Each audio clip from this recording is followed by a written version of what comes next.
Neurology Quiz number 89. Describe clinical features, investigation and treatment of neuromuscular amyloidosis. Part 2 of 2, investigation and treatment.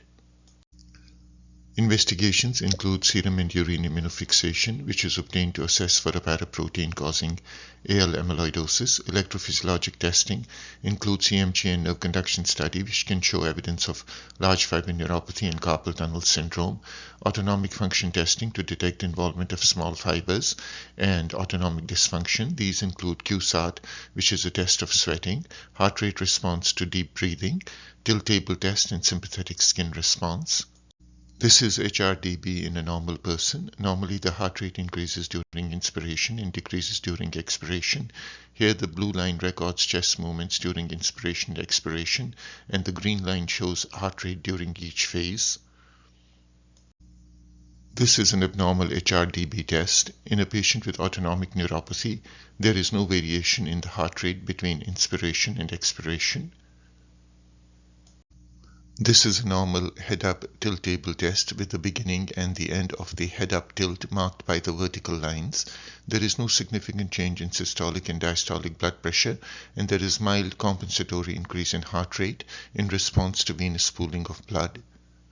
This is an abnormal head-up tilt table test in a patient with autonomic neuropathy and adrenergic failure. There is significant fall in blood pressure, systolic by more than 20 millimeters and diastolic by more than 10 millimeters. There is mild increase in the heart rate as a compensatory mechanism, but this is insufficient to counteract the drop in blood pressure. Number 3, biopsy. Skin biopsy is performed to detect small fiber neuropathy and reveals reduced intraepidermal nerve fibers. For tissue diagnosis of amyloidosis, biopsy of surrogate sites such as abdominal fat pad, gums, minor salivary glands, or rectum are performed. Sural nerve biopsy can reveal loss of small nerve fibers and endoneurial deposition of amyloid. Muscle biopsy may show deposition of amyloid if the muscles are involved. If amyloid is detected in the tissues, the amyloid subtype is then determined by mass spectrometry. Transthyretin gene sequencing is vital, as hereditary transthyretin amyloidosis has treatment options. This is a skin biopsy showing normal number of intraepidermal nerve fibers on the left and significant reduction in the intraepidermal nerve fibers on the right.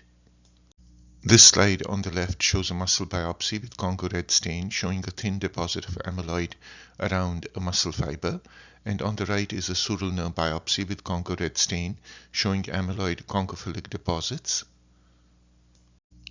This slide shows a sural nerve biopsy, and here the amyloid deposits are showing apple green birefringence under polarized light. This slide shows the tissue biopsy sensitivity in systemic amyloidosis. Treatment for hereditary transthyretin amyloidosis. Abnormal TTR is usually formed in the liver. TTR is produced as tetramers, but mutations cause dissolution into monomers which misfold and then aggregate to form oligomers and amyloid. Liver transplant was the earliest treatment and prevented progression of autonomic and peripheral neuropathy. However, it is invasive and requires long-term immunosuppression. Oral medications are of two types.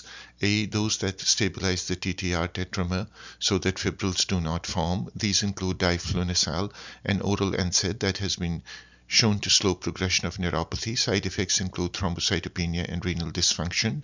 Tafamidis is a TTR stabilizer which binds to TTR and reduces dissociation. It slows but does not prevent progression and is safe with no major side effects. In the USA, it is only approved for cardiac amyloidosis.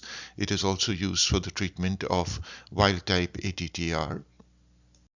The second type of treatment is gene silencing medications that suppress TTR protein synthesis. These include the small RNA inhibitor Patisiran and the antisense oligonucleotide Inotersen. Both dramatically decrease circulating TTR levels and halt progression of neuropathy and can also improve clinical manifestations. Patisiran is given IV every 3 weeks, and the most common side effects are infusion-related reactions, upper respiratory tract infection, and AV block. Inotersen is given subcutaneously every week, and side effects include injection site reactions, thrombocytopenia, and glomerulonephritis. As transthyretin carries retinol and its levels are reduced, vitamin A levels also decrease over time, and daily oral vitamin A supplements are required with these agents. This slide shows the role of the liver in TTR production and the mechanism of action of the different medications. Treatment of AL amyloidosis. Treatment aims at rapid elimination of the amyloid precursor. This is best achieved by autologous stem cell transplant. Patients who are not eligible for autologous stem cell transplant are treated with bortezomib-based chemotherapy.